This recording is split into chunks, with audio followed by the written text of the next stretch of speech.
Oh, another episode of If Be Your Will podcasts. I have Alan McNaught coming from, I think, out west there, Alan. You're coming in from? Yeah, speaking to you today from San Francisco, California. Awesome. And Alan is the founder, lead of Neutrals, not the Neutrals, Neutrals, a band Correct. out of San Francisco as well. Very punk pop, has a new record coming out in May. And he was kind enough to jump on here and join us to share a little bit of his record coming out and his musical journey throughout his life. So welcome, Alan. Thanks for hopping on. Thanks for having me. Yeah, it's a pleasure. Yeah, it's a lot of fun. So I've been kind of listening through your music and I just hear so many influences. Um, but before I ask you some of those questions, I always love just kind of your beginning story of when music really started to connect with you as a human and started playing more of an important role in your life. Do you remember those beginning times? Yeah, well, going way back, I remember on Saturday nights we would be at my sometimes we'd be at my grandmother's house with I'd be there with my parents and my grandparents and um they had an old radiogram, like big kind of hunk of furniture and all the 45s that my mum had when she was a teenager. So the real teeny bopper stuff like, Beatles and some, rock and roll, kind of Eddie Mm-hmm. Cochran and, uh, the Peter Gunn theme and stuff like that. And I just used to love, like, we would just sit and like play these 45s and kind of dance along and sing along and to this old rock and roll stuff. That was like a sort of first interaction with music when I was really little. Yeah. Um, and then, as I got older and started to find my own stuff, um, I would just be listening to the Radio One in the UK. I would just have it on, all the time when I was home. And I would, once I'd gotten a radio that had a cassette deck as well, I would start recording. I'd be recording my favorite singles and stuff. So really, I mean, and this was definitely daytime radio, so it wasn't like the kind of like at that point, when I was like 10, 11, 12, it was the hits, the pop hits, and I was really lucky to uh, sort of come of an age when you start hearing pop music and responding to pop music at a time Mm-hmm. when I think it was really rich. Mm-hmm. And so, I mean, I guess maybe it always is for everyone thinks the pop music from when they were first discovering pop was the best stuff, right? But Right. but the first stuff I remember responding to was like, Adam the Ants and Gary Newman and Madness, specials and that kind of thing that was just really sort of in the ether in the air when I was 10, 11, 12. Um, Mm-hmm. and so from there it just evolved and um, Like I when did you first starting play guitar for the first time? Like when did you first pick up a guitar and are like, I'm gonna learn how to play this thing? well, it's funny. I did have my aunt had a guitar, an acoustic guitar, and she gave it to me or lent it to me when I don't know what age I was, maybe like 10 or 11. And I tried strumming that a little bit, and I went to a class, like a group class at a local church hall, and they were playing the gospel tunes, and there was about 20 kids, and we all had guitars, and they were all in a tune. And it just sounded, I mean, it was probably a Glenn Branca or something like that, like dissonant, because it was all these out of tune guitars playing this gospel song. And I went once and it didn't click for me. So I came home and I put the guitar on top of the wardrobe and never touched it again.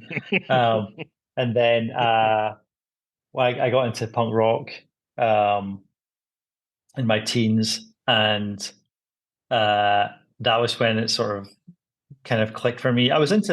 Before I got into punk rock, I was into sort of electronic music. I liked kind of electro breakdance music and stuff like that. But I couldn't really see a way into that. I Right. couldn't play keyboards. I couldn't have, I didn't know how to get your hands on a synthesizer or anything like that. I didn't really see a way into it. Mm, But then once I got into sort of punk rock and hardcore, I kind of saw, oh, this is something that I could do. And mm, I bought a cheap guitar off a guy at school and a little practice amp and just started learning, teaching myself right. kind of basic chords and playing along to the Ramones and Black Flag and Circle Jerks and Mm, right. um, Were those stuff your like that. early kind of inspirations as to why you were okay, I'm going to give this a shot. I think I could do this. Like those were the bands and the records that you turned to. Yeah, definitely. I would say early on, the bands that inspired me to sort of pick up a guitar and play were sort of Minor Threat, Dead Kennedys, Black Flag, that sort of like American actually punk Hmm. stuff, less so than the UK punk, Hmm. which I obviously was around and was and stuff like that, but I didn't really respond to it as much. Um, the uh, the American hardcore that I was hearing in kind of the mid 80s seemed more relatable to me as a because the punks seemed kind of older. The hardcore stuff seemed like it was being played by younger people and kind of skaters and stuff like that, which sort of you know seemed more in tune with who me and my friends were at that Right, time. right. That's cool. And I know that you came, you moved to the States a little bit later on in life, right? Were you playing music where you grew up in Edinburgh, right? Where you first started out? No, it was a small town called New Mains. It's a Okay. small, formerly a mining village, but the mines were all gone by the time I was growing up there. Hmm. It was a small town, sort of maybe somewhat equidistant between Glasgow and Edinburgh, a bit Okay. closer to Glasgow. Part of the area of Lanarkshire is like kind of the area. It's like this sort of conurbation on the outskirts that surrounds Glasgow that sort of feeds into Glasgow. So uh, actually quite close to. I know you had Douglas Stewart on recently. That's right. We're actually he's a little bit older than me, but we're from roughly the same area. Yeah. Um, so he's not much older than me. I don't want to, in case he like hears this, I don't want him to think that I'm casting aspersions or anything. But we don't know each other. Um, but uh, but then that general area. And And when did you cross the pond? When did you move stateside? 1995, Okay. so Okay. quite almost 30 years. Wow. But yeah, I was playing music. Initially, I was playing music in Scotland. I had a band with my best friend and a couple and some other friends, and we were playing kind of sort of hardcore, but it was also we combined we were also into things like No Means No for some Mm. Canadian content there. Yeah, there you go. And Mm. the Minutemen and stuff like that. And the bass player was really into prog rock, although he was a full-on punk rocker, and I had a fantastic record collection and everything. But he was in his bass playing was a little bit prog, and so it wasn't straightforward hardcore punk. We were called Glue, and then I moved over here 95, like I said. And it really Mm. took a long time to get anything going over here. I played with a bunch of different people, but nothing ever really stuck. And then finally around Mm. 2000 or 99, I started a band. I got together with some people, finally met some people, and started a band called Giant Haystacks. And that was when I first started singing and playing guitar and really writing most of the song or being involved in a lot of the songwriting. That band, we really wrote the songs together as a Mm. sort of collaboration. But that was really my first stab at singing and playing. Wow. Um, I never really, I mean, I'm not a singer. I'm not a really a skilled singer, but I really liked the idea of a trio of a three piece, and Mhm. basically everyone just sort of. And I like the idea of doing what you can with what you've got, and so Right. I don't have the greatest singing voice, but I like the idea of doing the best I can with what I've got. And Hmm. simple, inexpensive equipment and 3 people, so it's like sort of real like minimal what you can do, Hmm. and um, that's really been my approach ever since then. Cool. And like, what were the first songs you started writing on, like, f- for yourself, like as yourself? Like, when did your songwriting start to happen? Yeah, I mean, I was involved in the songwriting and Glue in the first band, but it was much more like I was just writing the guitar parts, and then we were putting stuff Mm. together. The singer was writing the lyrics. Um, And then, like I said, in Giant Haystacks, it started off a lot more collaborative.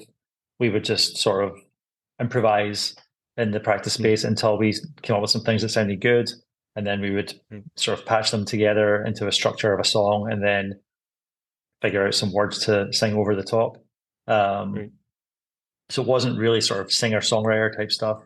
Eventually, over time, I started to um, actually get ideas for songs where I had the idea for the how the words would go, how the music would go, all together, and so I started to sort of um, come up with more sort of fully formed Mm. song ideas. But still, even with that, and even to this day, um, I'm not someone who can just sit by themselves and compose an entire album.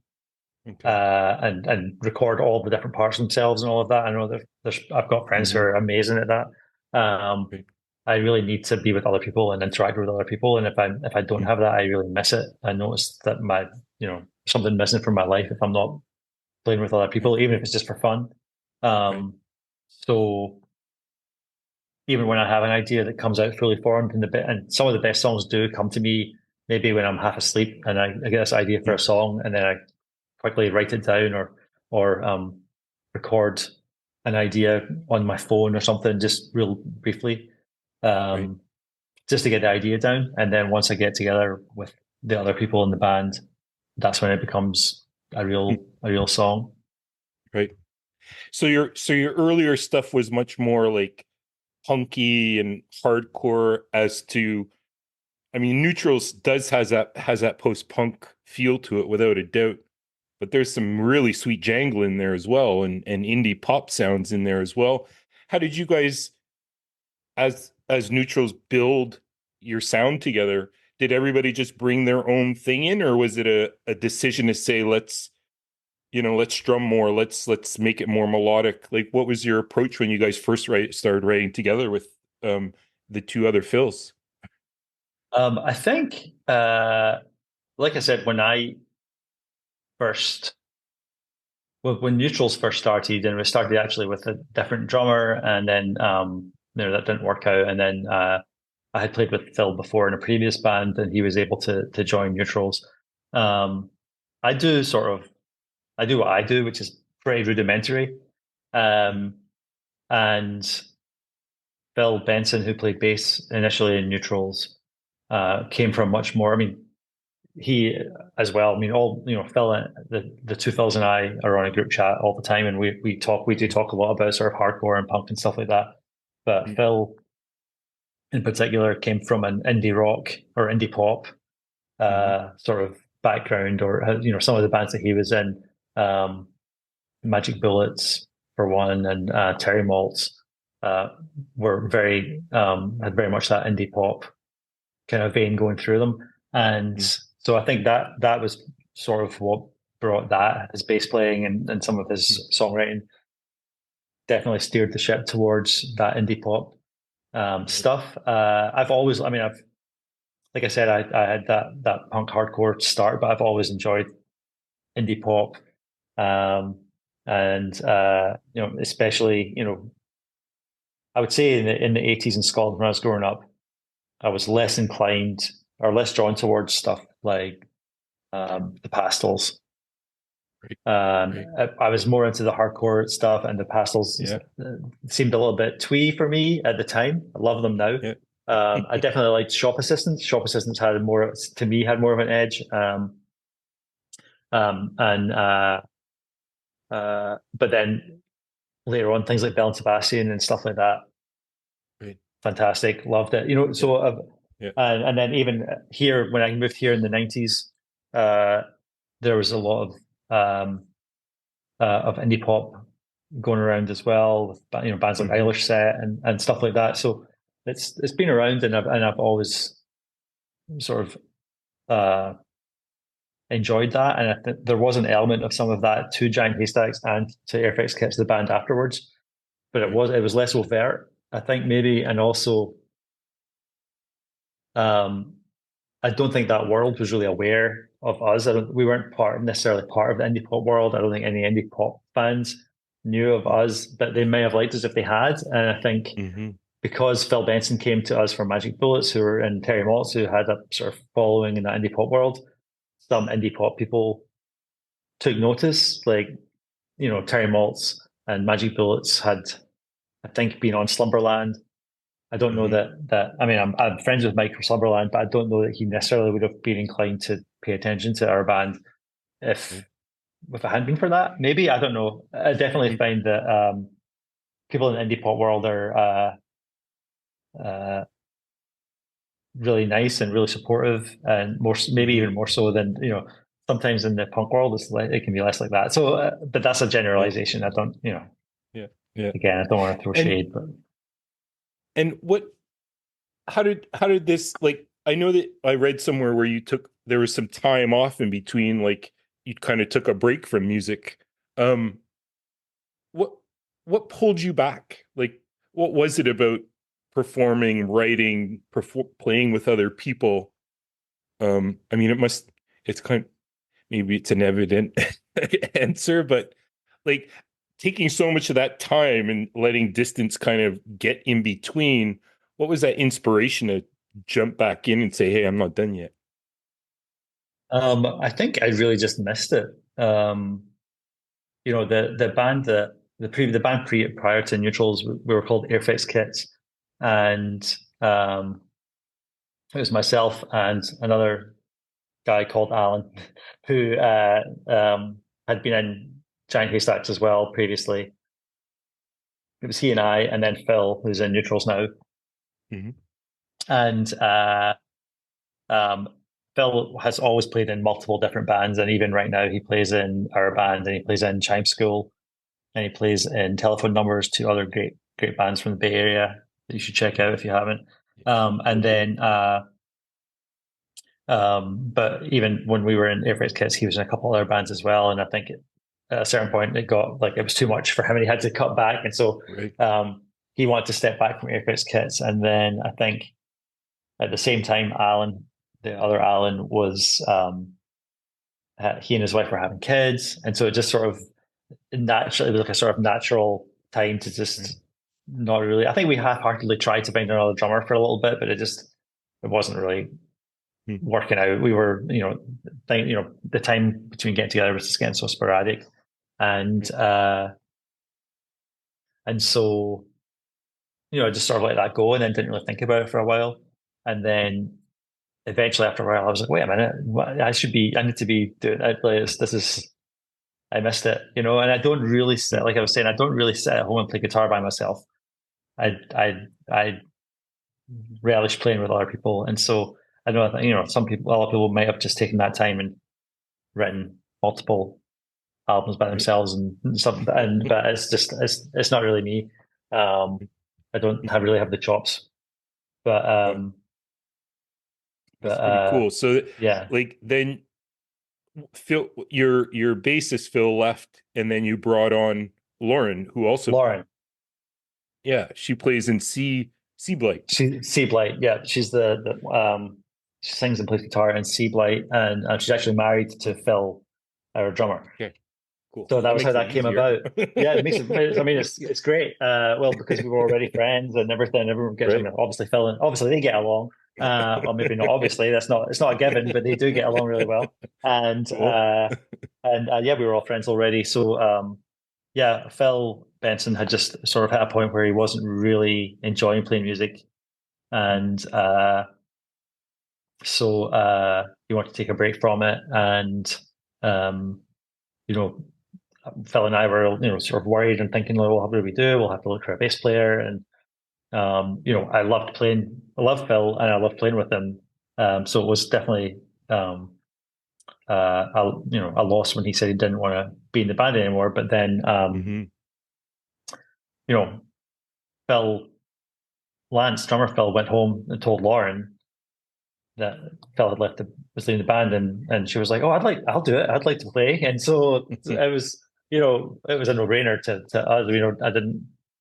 I didn't even feel like we needed to audition Lauren or anything like that. I do think that she felt like the first practice or two coming to play with us was kind of an audition, but in my mind it wasn't. It was a done deal because it's about, um, it's for me it's more about, do you get along with someone, and are they fun to hang out with and fun to play with, than whether or Mm. not they're. I mean, I'm nowhere near the world's greatest guitarist, so it's not like, it's more about just like, it's like, I think chemistry and having a good time together, and an Sure. understanding of what we're all trying to do, and Absolutely. so Yeah, I many knew that bands was I there. talk So to say that, Alan. They say that if you don't have that underlining friendship or support of one another, that it's tough to keep together, because you're like continuously putting fires out, and like the managing part becomes more than the creative part, of the band.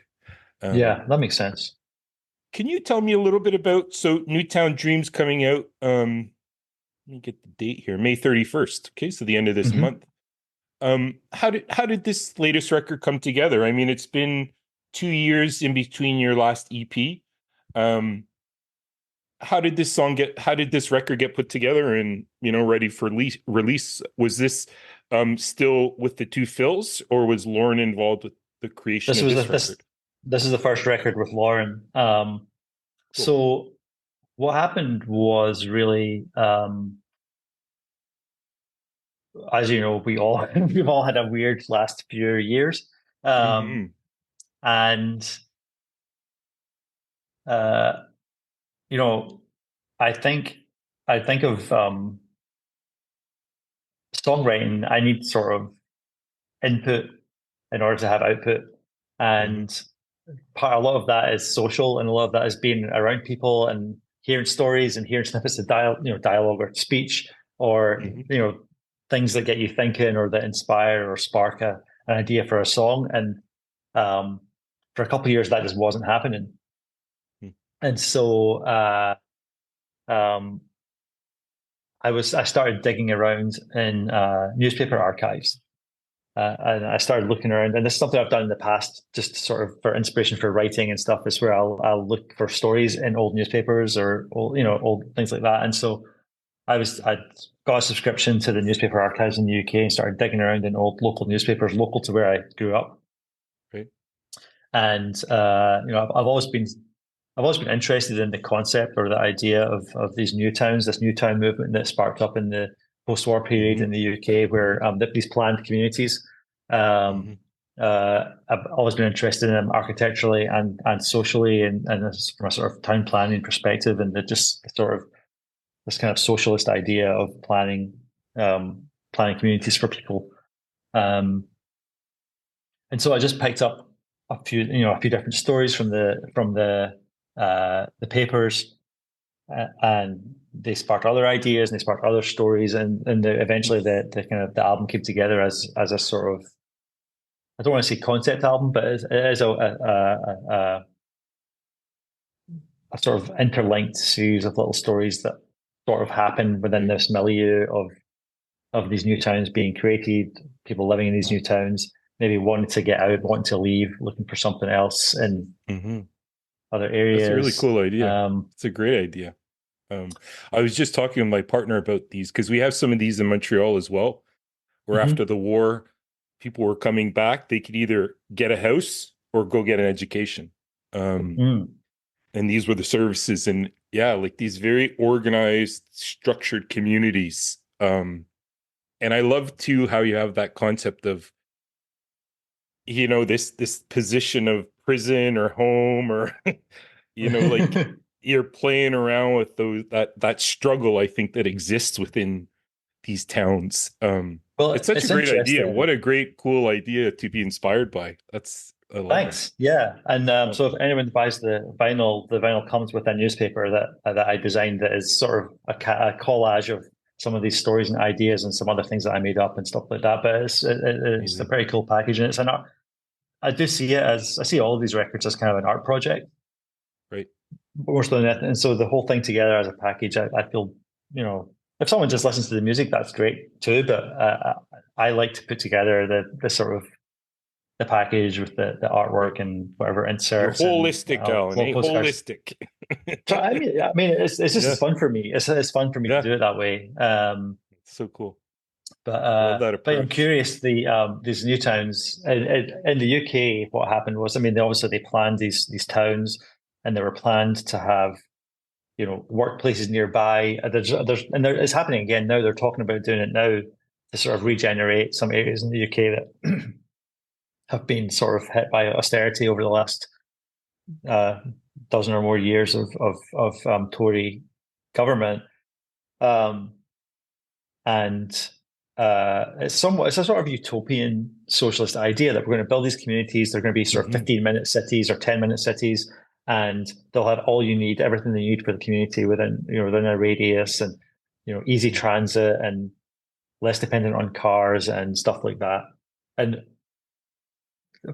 on the outset, to me, it sounds sort of this like fantastic Hmm. utopian idea, but um, I think what happened was, architects design these places and they design, I mean, I'm sure you're familiar with the term brutalist. They design these brutalist structures, and that to me, I find a lot of beauty in those types of structures.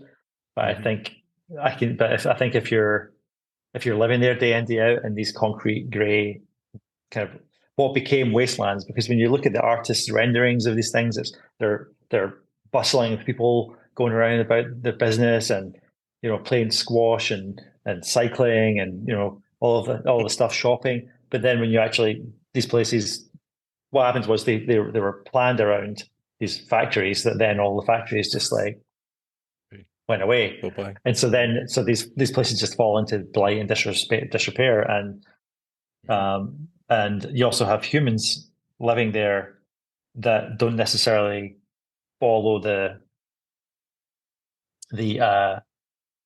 the planned track, because Right. humans are Right. human and they have other desires and needs, and especially if you take away any sort of opportunity, they'll do what they're going to do, whatever they want to do. And I Right. think humans crave self-expression, and they crave uh you know sort of want to put their mark on things. And so if you say like everyone's going to live in these houses that look exactly the same and do these things, that people are just going to rebel against that or bristle against that and want to do something else. That's it. That's it. I think there's a great song called Little Boxes. Oh yeah, I love that song. Yeah, Written. Yeah. yeah, yeah, yeah. And you'll build it. Oh, you'll all be happy. Don't worry. Yeah, everybody that's the same. It's all equal. But yeah, they end up going crazy because yeah. there's It's no a contrast. individuality, no creativity, no Yeah, imagination. It's all just engineered for yeah, happiness. exactly. Which I think, Yeah. and I forget the name of the town that song was written about, but or I think it may have been written about somewhere here, like Daly City or something here in San Francisco area. But there's, I feel like I do see a contrast between that sort of post-war boom, building boom in the US, or especially California, but contrasted to the UK, where all that the Newtown stuff in the UK was sort of socialistic and planned and prescribed. Whereas in the US, seemed very much more individualistic, centered around the car. Everyone had cars. Everyone was, moving outside of cities to these suburbs where everyone had their own single family home with a garage, and so it was sort of uh, it was, yeah, sort of more aimed at the individual rather than the community or the society. I don't know Right. which one was. I don't know if you can say which one was more successful than the other, but Right. Right. you know, Well, I mean, I'm gonna listen to this record much more deeply now. I want to get into the lyrics of them as well. But I mean, it's just really fantastic. It's been really fun chatting with you, Ellen. Um I really like that that we connected and that I got to talk with you and also listen to this new record because it's really really good. Now, you prefaced all this saying, "Oh, your voice is this," and I mean, it's an amazing record. I think the guitar is really great, and I love your delivery. Some, I mean, it's great. It's you. It's authentic. It's real. It's true, and I think that it connects well with the music. That you produce. So it's you got to take the whole package, and not just isolate. So I really think that you should be proud of this record. And Oh, I know you guys are heading off on tour as well soon, right? Like you're taking the show on the road. oh, well, thank you for saying all that. First of all, yeah, I really appreciate that. And that is, I mean, that's all I'm Yeah, hoping for is that it is authentically us, right? it And absolutely is. and if The people first track respond, I listened to, was like, wow, okay, I like this already. Just that first jangle. And then your oh, singing coming in. I mean, you got me. I oh, I love love that it. kind of Thank you, stuff. So thank you. it's not heard that much anymore because it's really kind of I connected it with like post punky, but I love how you brought it into this jangle pop, indie pop sound, um and there's just all these other layers now I have to go back and listen to. This has been really fun to talk Yeah, with you, Alan. awesome, Um, awesome. and all the best on the new record and all that comes for you in 2024. This has been a real treat, and I wish you all the best. Thank you. Thanks, Chris. I really appreciate it. It's been fun. Thank you. All right. Thanks.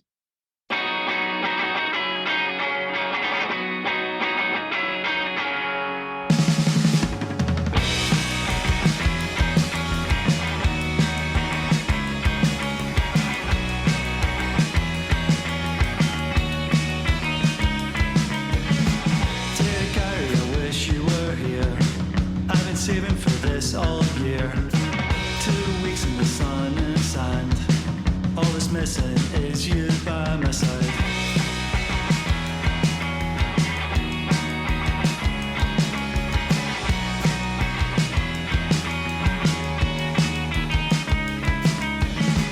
Dear Gary, I made some friends here. We dance and drink sangria. Don't worry, it's just for fun.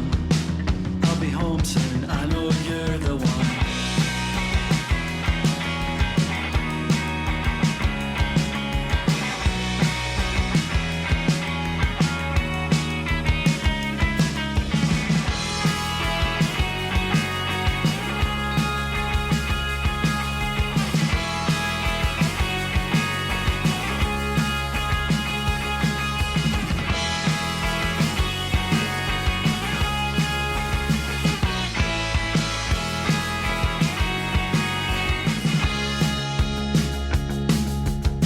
Sorry, Gary, this postcard is late.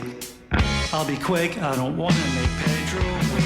Please, Gary, don't try to phone. Dear Gary, I'm not